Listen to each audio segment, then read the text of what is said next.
하나님 말씀 이사야 49장 1절 말씀 보도록 하겠습니다. 시험들아 나를 들으라. 원방 백성들아 귀를 기울이라. 여호와께서 내가 태에서 나옴으로부터 나를 부르셨고 내가 어미 복중에서 나옴으로부터 내 이름을 말씀하셨으며. 아멘. 이사야 49장의 말씀은 택한 종이 어떤 축복을 받느냐 하는 것에 관한 말씀입니다. 그래서 이사야 49장의 제목은 택한 종의 축복입니다. 택한 종의 축복. 택한 종은 이런 축복을 받게 된다는 것이죠. 그래서 그 축복은 누가 받을 수 있는 것인가? 복을 받을 자격이 어떠한가를 이사야 49장에서 1절부터 이렇게 말씀을 할 때 택한 종이 축복을 받는 데 있어서는 그 복을 받을 자격, 복을 받을 자격은 근본적으로 첫 번째가 뭐냐면은 모태로부터 택한 자라는 것입니다. 기독교는 선택의 진리입니다. 기독교는 그리스도 안에서 창세 전부터 그리스도 안에서 하나님께서 모든 인생들에게 대해서 정해 놓으신 대로 만대를 명정해 놓으신 대로 하나님께서 우리 형질이 이루기 전에 나를 위해서 정한 날이 하나도 이루어지기 전에 모든 것이 다 우리를 위해서 예비되었다고 했습니다. 그래서 택한 종이 축복을 받는 것은 첫째는 모태로 택한 자가 축복을 받을 수 있다. 그래서 택함을 받지 않는 생명은 결코 하나님 앞에 가까이 나아갈 수가 없습니다. 이방 종교는 자기의 노력, 자기의 예씀, 수련, 수양, 도를 닦는 것을 통해서 뭔가 어떤 자신이 섬기는 어떤 대상에게 나아갈 수 있다. 이렇게 믿는 것이 이방 종교입니다. 이방 종교는 물론 생명이 없기 때문에 구원이 없고 생명이 없어요. 내세의 소망이 없습니다. 오직 기독교만이 유일한 구원의 종교요, 생명의 종교요, 영생을 얻는 종교입니다. 그런데 누가 하나님 앞으로 나아갈 수 있느냐? 누가 영생을 얻을 수 있느냐? 모태로부터 택한 자라는 겁니다. 사도들이 극심한 그런 핍박과 해방, 대적을 받고 아시아와 유럽에 걸쳐서 복음을 전할 때 유대인들이 따라다니면서 사도들을 대적하고 해방했습니다. 그러나 우리 주님께서는 걱정하지 마라. 이 성에 영생을 얻기로 작정된 자가 있다. 하나님은 영생을 주시기로 작정된 생명을 이미 다 정해 놓으셨습니다. 하물며 이사야 49장의 말씀은 이사야 43장과 같은 엄청난 종말의 역사가 진행이 될 때 권세받은 종들이 물의 피해도 당치 않으며 불의 피해도 당치 않는 그런 신과 같은 그런 역사를 하게 될 때 이사야 43장처럼 그런 역사의 쓰임을 받을 종들은 어떤 종들이라 하는 것을 여기 이사야 49장에서 말씀을 할 때 모태로부터 택한 자라는 것을 이렇게 말씀을 했습니다. 여호와께서 내가 태에서 나옴으로부터, 우리가 태에서 나오는 그 순간 우리가 이 세상에 태어나기 전에 무슨 하나님 앞에 의나 선이 있었습니까? 아무것도 없었어요. 우리 스스로에게는. 그런데 태에서 나옴으로부터 나를 부르시고 내가 어미 복중에서 나옴으로부터 내 이름을 말씀하시다. 내가 어머니 복중에 있을 때부터 내가 하나님께 무슨 선을 쌓았으며 무슨 의를 행한 게 있습니까? 아무것도 없습니다. 심지어 내 부모 조상이 아무 어떤 하나님 앞에 선을 쌓아놓은 것이 없다 할지라도 하나님이 택하신 생명이라면은 하나님께서 정하신 때 이 땅에 나게 하셔서 부르시고 그리고 사역을 하신 것입니다. 그래서 하나님의 절대 주권의 영역입니다. 선택. 하나님 누구를 선택하시냐 하는 것은 하나님의 창조주 조물주의 절대 주권입니다. 네가 누구간데 하나님을 힐문하느냐 그랬습니다. 하나님이 하시는 일에 대해서는 인생이 힐문할 그런 자격이 안 됩니다. 힐문할 수도 없고요. 이렇게 하나님께서 택하신 종말에 정말 신과 같이 쓰실 그런 변화송도로 사용하실 이런 종들은 모태로부터 택하신 생명이라는 것을 이렇게 말씀을 했습니다. 시편 139편 말씀해 보면은 시편 139편 16절에 시편 기자가 이렇게 하나님 앞에 노래했습니다. 내 형질이 이루기 전에 주의 눈이 보셨습니다. 그러니까 우리의 이 모습이 어머니를 통해서 우리가 태어나서 우리의 이런 형질이 모습이 이루어지기 전에부터 하나님은 우리의 모습을 다 보고 계셨다. 나를 위해서 정한 날이 하나도 되기 전에 주의 책에 다 기록이 되었다고 그랬습니다. 그래서 하나님의 절대 예정입니다. 절대 예정하셨다는 것이 진리예요. 기독교 안에도 예정론을 믿지 않는 사람들이 있습니다. 어느 정도 있어요. 그리고 예정론을 믿는 사람도 있습니다.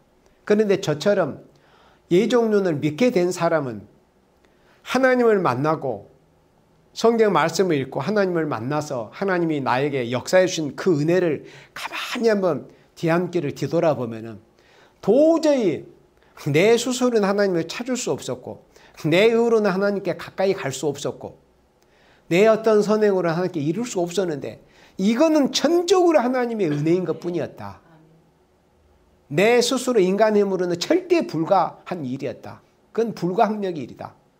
그런데 하나님이 나를 찾아오시고 나를 이 선택에 놓으셨기 때문에 나를 찾아오시고 나에게 은혜를 베푸시고 죄를 사해 주시고 영생을 주시고 하나님의 자녀의 권세를 주시고 또 마지막 때 하나님께서 귀하게 쓰시기 위해서 준비시키신다는 것을 생각할 때 이것은 하나님의 선택의 주권, 하나님의 선택의 이 예정하신 그 하나님의 예정하신 그 주권이 아니면은 도저히 이거는 어떻게 설명을 할 수가 없는 그런 일입니다.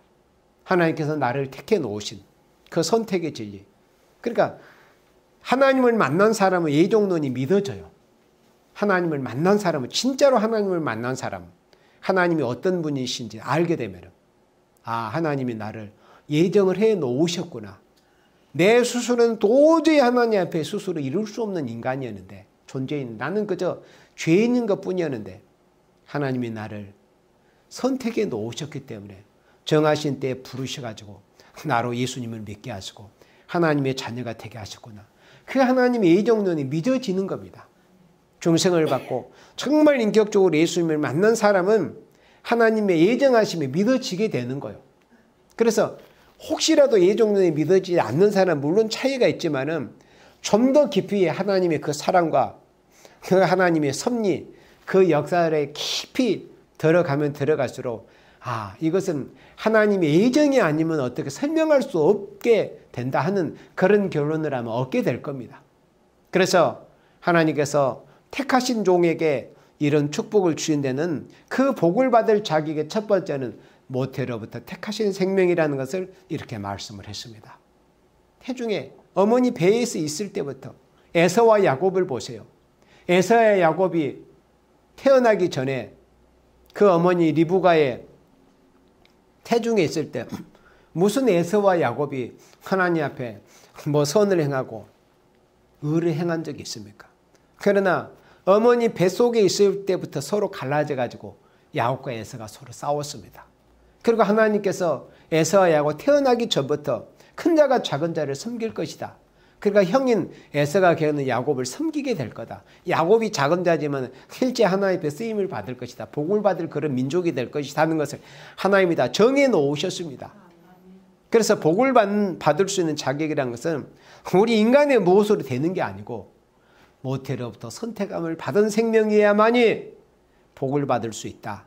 그리고 하나님 앞에 택한 종으로 축복을 받아 역사할 수 있는 그런 종이다 하는 것을 1절에서 이렇게 말씀을 했습니다. 그래서 이사야 49장은 종말에 쓰임받을 종들에 관한 말씀입니다.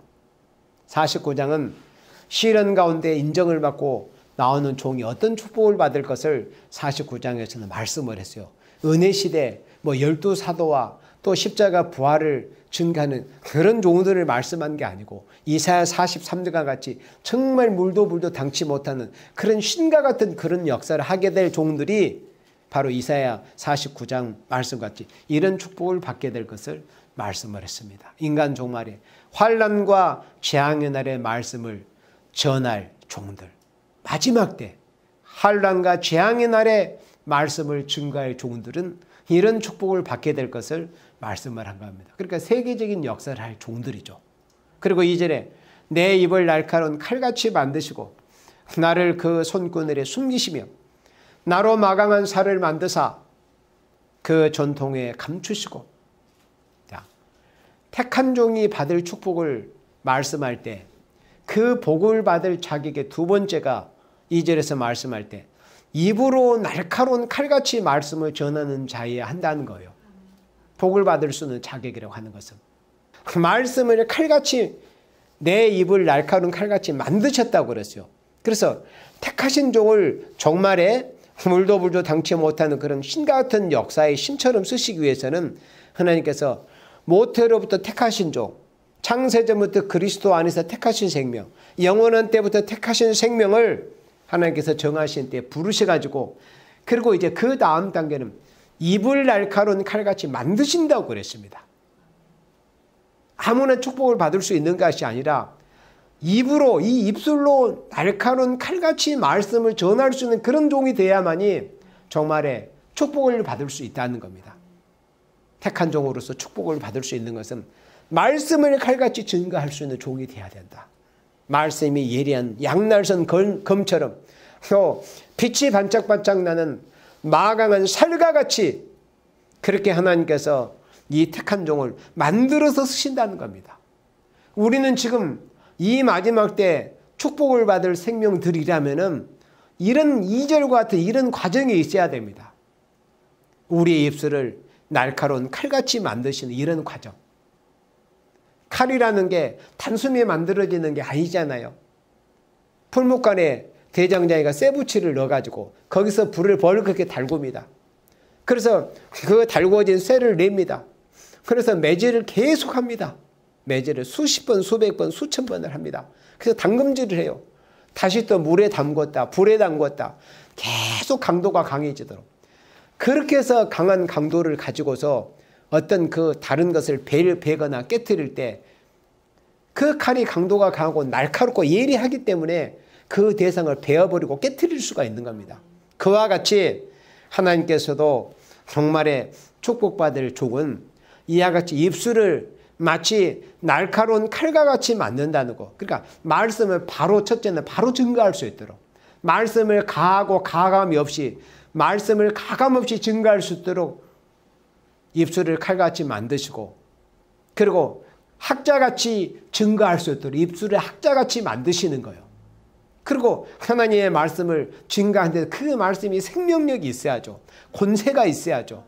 하나님의 나라는 말 잘하고 설교 잘하고 강연 잘하는 것으로 되는 것이 아니고 하나님의 나라는 능력이 있다고 했으니 이 말씀을 칼같이 예리하게 증거하는데 학자같이 증거하는데 그 말씀 안에 생명이 담겨 있어야죠.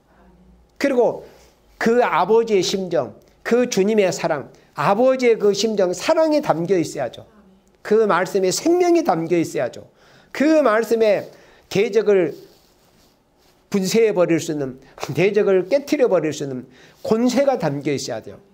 그래서 누구든지 저희를 해하려고 한 적, 저희 입에서 불이 나가서 저희를 원수를 소멸해버린다는 그 말씀은 그 말씀에 능력과 권세가 있다는 것을 의미하는 겁니다. 그래서 하나님께서 정말에 이 복을 주실 이런 종들은 하나님께서 입을 날카로운 칼같이 만드신다는 거예요. 우리가 지금 이런 과정이 있어야 돼요. 말씀을 예리한 칼과 같이 마강한 살과 같이 전하는 종이 되지 못한다면 정말 우리는 변화송도로 13만선 쓰임을 받을 수가 없습니다.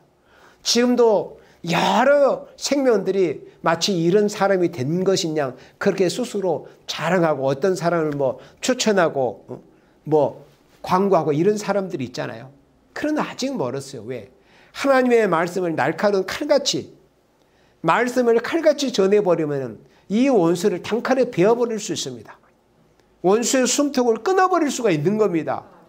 마강한 살과 같이 빛이 반짝반짝한 난 그 마강한 살을 날려서 그 원수의 적장에 염통을 깨트려 버릴 수가 있는 거예요. 한 방에 쓰러뜨려 버릴 수가 있는 겁니다. 마치 다윗이 물맷돌 한 개를 던져가지고 골리앗의 이마를 정확하게 맞춰서 한 방에 깨트려 버리듯이 그렇게 하나님께서 종말에 축복받을 종들은 그 입을 날카로운 칼같이 만드시는 과정이 있다는 거예요. 그런데 입을 날카로운 칼같이 만드는 그 과정이라는 것은 결코 순탄하고 편한 길이 아니라는 것을 알아야 돼요. 말씀을 칼같이 전가하기 위해서는 일단 말씀이 깨달아져야 될 것 아니에요. 하나님의 말씀이 자신에게 바로 믿어져야 될 것 아닙니까? 말씀을 바로 믿고 바로 듣고 또 바로 볼 수 있는, 말씀을 바로 보고 바로 들려지고 바로 믿어지고 바로 증가할 수 있는 이런 과정을 거치기 위해서는 배에서 쓰게 되는 그런 십자가에 쓴 시련 연단, 이런 과정이 있다는 것입니다. 그래서 배에서 쓰게 되는 그런 승잔을 통과하는 과정을 통해서 내 입을 날카로운 칼같이 되는, 말씀을 칼과 같이 증가할 수 있는, 날선 검과 같이 증가할 수 있는 종이 된다는 겁니다. 말씀을 날카로운 칼과 같이 나를 그 손구니에 숨기시고, 그러니까 하나님께서 종말을 쓰실 종들은 하나님이 들어서 쓰시기까지는 사람들이 잘 알 수 없도록 어떤 두각을 나타내지 않는다는 겁니다. 하나님의 손구니를 감춰 놓으신 겁니다. 사람이 알지 못하도록. 예수님께서도 이 땅에서 공생애의 사역을 하시기까지는 그 나사렛, 그 시골 동네에서 잠잠히 하나님이 정하신 때를 준비하셨습니다. 우리 예수님은 구세주 메시아이지만, 그리고 그런 때가 되니까는 제자들이 이런 말을 했잖아요. 당신이, 형님이 정말 이 세상을 구원할 메시아 왜 세상에 나타나지, 왜 여기 촌구석에 이렇게 틀어박혀 있냐고 그런 비아냥거림도 했습니다. 그리고 세례 요한 역시도 하나님이 정하신 때가 될 때 빈들에 거하면서 소주와 포도주를 먹지 않고 하나님이 정하신 때를 기다렸어요. 하나님이 그 기간 준비시키는 기간이었습니다. 그러니까 종말의 역사에 쓰임을 받을 이사야 43장과 같이 신과 같이 쓰임받을 그런 종들 역시도 뭐 세상에서 유명자가 되게 하시는 게 아니에요. 아모스 6장에 보면은 누가 인간 종말에 멸망할 자에 해당이 될 것인가, 멸망받을 자를 아모스 6장에서 말씀할 때 첫 번째가 뭐냐면 인간에게 우수한 자라고 그랬습니다. 아주 인간에게 뛰어나게 보이고 유명하게 보이는 이런 자들이 하나님 앞에서 제일 먼저 심판에 멸망받을 대상자가 된다는 것을 아모스 6장에서는 말씀을 했습니다. 그런데 하나님께서 진짜 이 종말에 영광스럽게 복되게 사용하실 종들은 하나님의 손구늘에 감춰 놓으신다는 거예요. 말씀을 칼같이 증거하게 되기까지.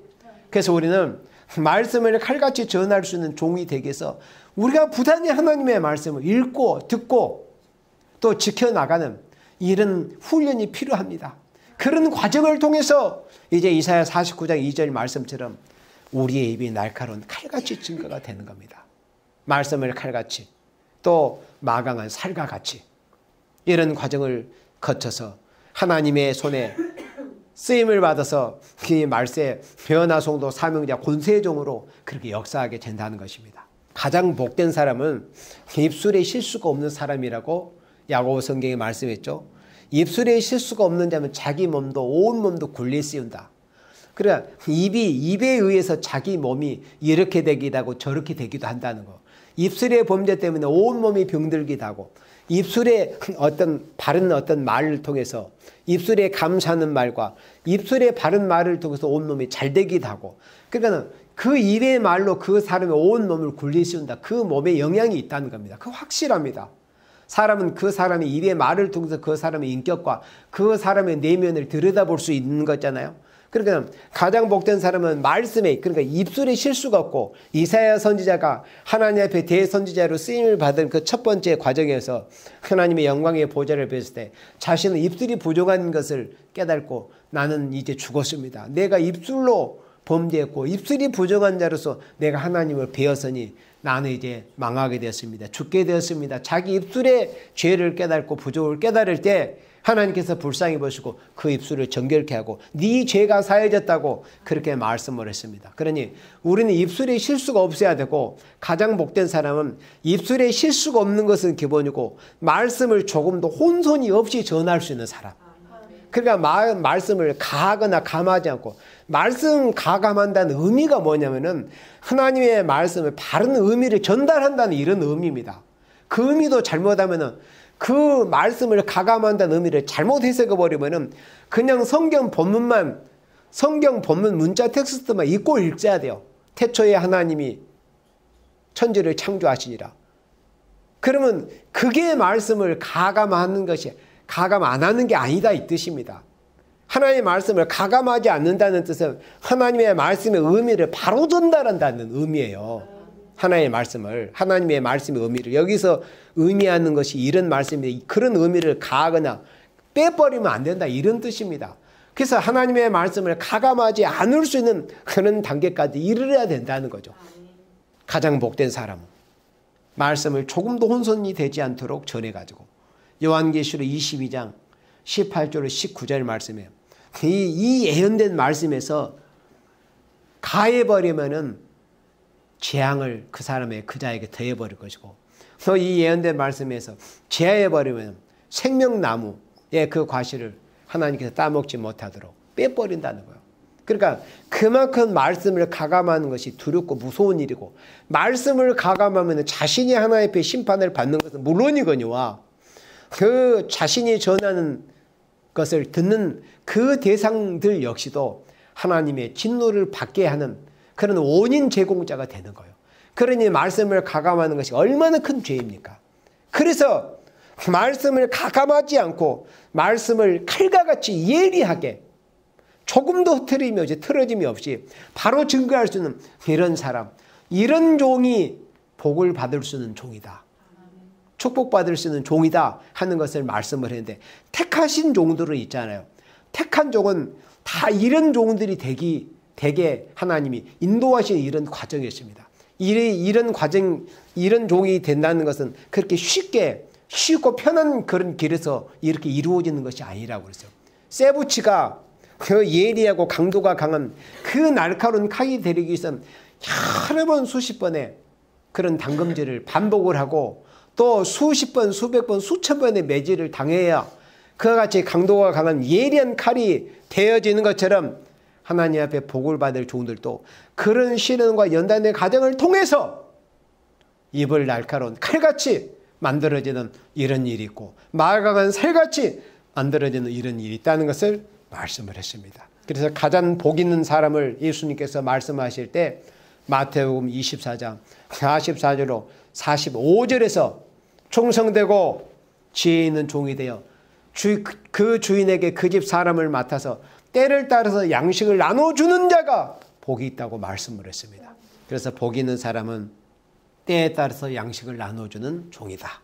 그 다음에 다시 본문 이사야 49장 3절에서 내게 이르시되 너는 나의 종이요 내 영광을 나타내 이스라엘이라 하셨느니라.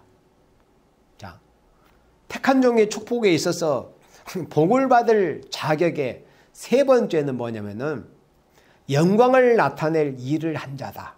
하나님의 영광을 나타낼 일을 한 사람이 복을 받을 수 있는 자격이 있다는 겁니다. 하나님 앞에 아무나 복을 받을 수 있는 게 아니고 하나님의 영광을 나타낼 일을 한 사람이어야 됩니다. 자기 자신의 영광, 자기의 이름의 영광, 자기의 명예, 그 어떤 한 인간의 영광, 한 영광이 인간의 이름, 인간의 영예를 위해서 네가 뭘 했느냐? 아니면은 오직 여호와만을 자랑하기 위해서 하나님만을 자랑하기 위해서 하나님의 영광만을 목적하고 네가 이 일을 했느냐? 여기에 따라서 복을 받기도 하고 화를 받기도 하는 겁니다.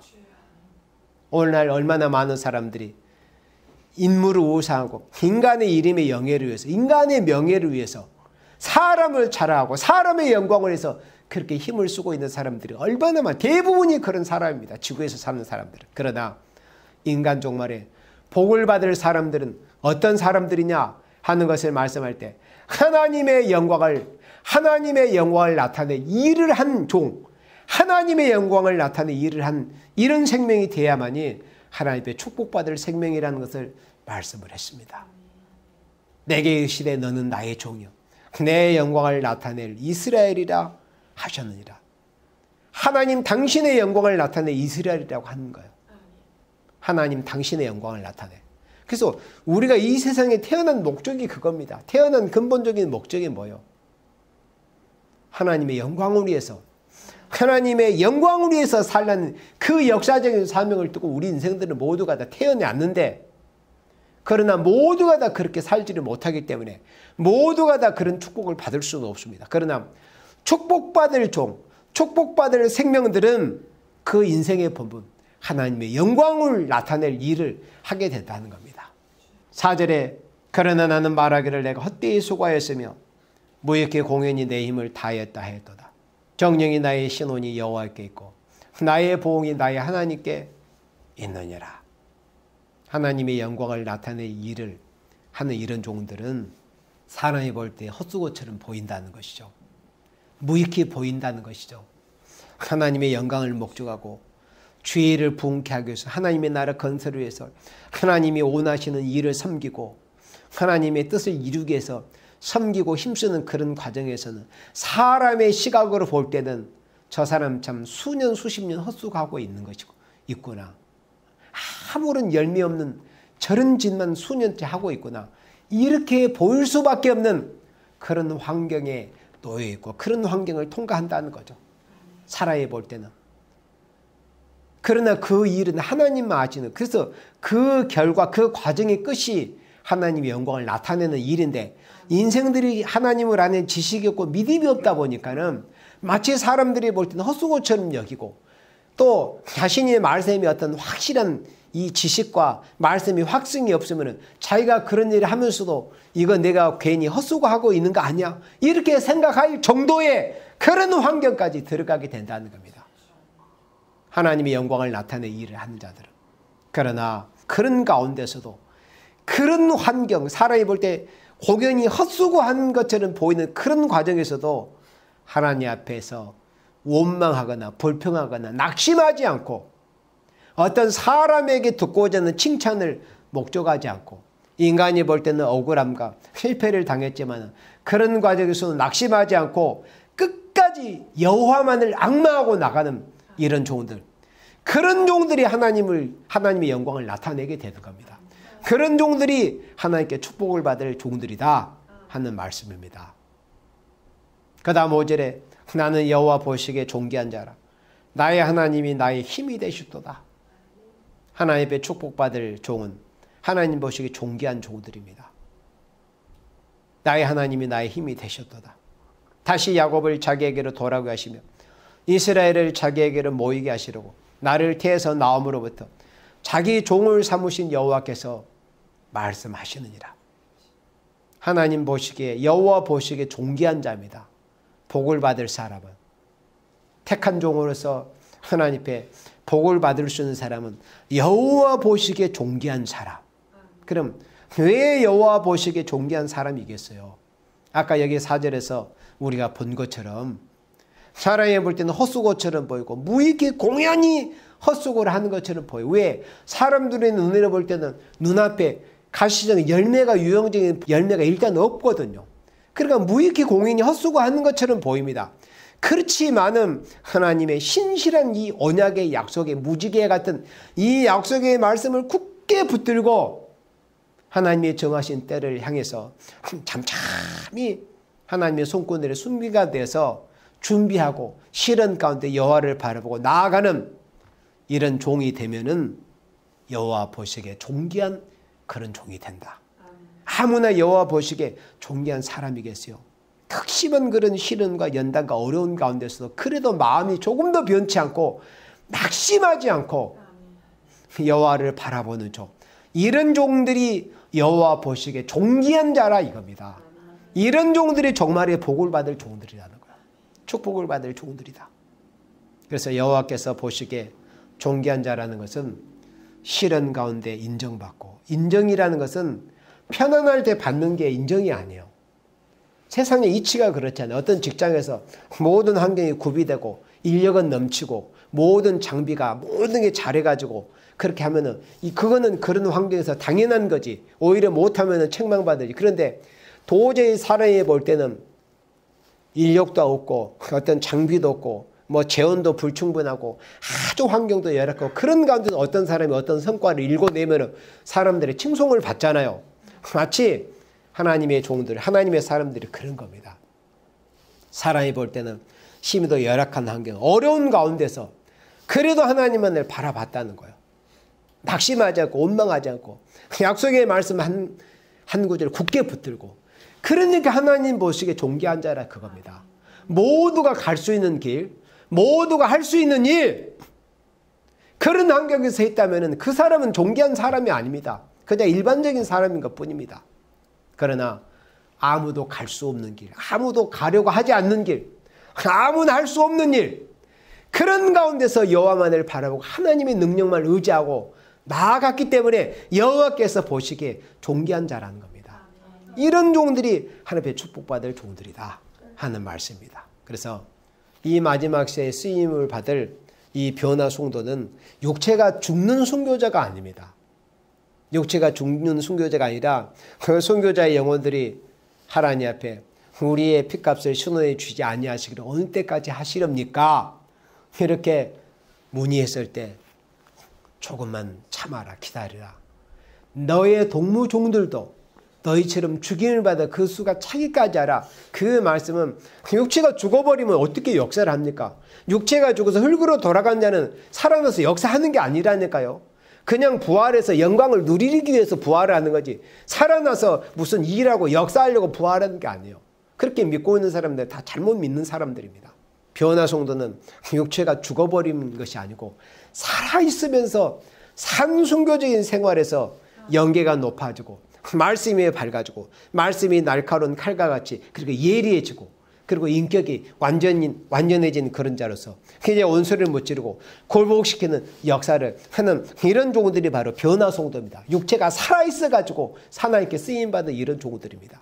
이사야 49장은 택한 종으로서 이런 역사를 하게 될 것, 이런 과정을 통과하게 되면은 이제 전 세계 백성과 나라 방과 임금에게 복음을 준 것에서 택한 종들을 돌아오게 하는 일은 어떤 일이다? 경한 일이다. 쉬운 일이다. 그리고 훈련 받을 때가 어렵다 이겁니다. 본 싸움이 시작이 되면 오히려 쉬워요. 훈련의 그 과정을 거칠 때가 힘들고 고달픈 것이지, 하나님께 능력과 권세를 받아버리면은 굉장히 그때는 쉬운 겁니다. 그래서 우리는 이 새해 이사야 49장처럼 하나님의 택한 종들로서 우리가 축복을 받기 위해서는 우리가 모태로 택함을 받은 것은 우리가 어떤 인간의 어떤 것이 조금 더 개입이 되지 않는 문제이기 때문에 그건 하나님의 절대 주권이에요. 그래서 우리는 하나님의 모태로 택함을 받은 생명인데 거기서 끝이 아니고 모태로부터 택함을 받은 종들로서 이제는 말씀을 칼과 같이 증거할 수 있는 이런 종들로 우리가 준비가 돼야 된다. 그리고 우리의 삶과 우리의 모든 목적이 먹고 마시고 숨을 쉬고 하는 모든 목적이 우리가 하나님의 영광을 위해서, 하나님의 영광 하나만을 목적하고 그렇게 우리가 싸워나가는 종들이 될 때 이사야 49장의 말씀처럼 축복받는 종이 된다. 모태로 택한 사랑, 그리고 입술을 날카로운 칼과 같이 우리가 예리한 그런 말씀을 칼과 같이 증거할 수 있는 그런 종으로 준비하는 것, 그리고 우리의 모든 목적이 하나님의 영광을 목적한 이런 삶을 살아나갈 때 정말의 변화 성도로 쓰임을 받아서 하나님의 영광을 나타내고 축복받을 수 있는 그런 종들이 된다는 것입니다. 아무쪼록 이 새해 이사야 49장과 같은 이런 축복을 받을 수 있는 종들이 다 되기 위해서 힘쓰고 애쓰는 여러분들이 되시기를 주님의 이름으로 축원합니다. 아멘.